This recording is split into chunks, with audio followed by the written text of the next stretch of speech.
मैं रेसलिंग 2017 में ज्वाइन हुआ। उसके बाद अंडर 15 खेला, स्कूल गेम्स भी खेला। अब सब जूनियर के लिए सेलेक्ट हुआ।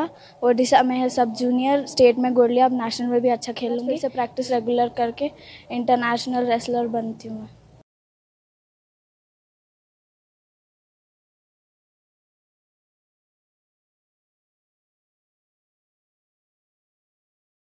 मेरे को रेसलिंग में शुरू से इंटरेस्ट था, लेकिन ख़ानदान वाले मम्मी डैडी नहीं करने के लिए बोलते थे, लेकिन अब अग्री हो गए।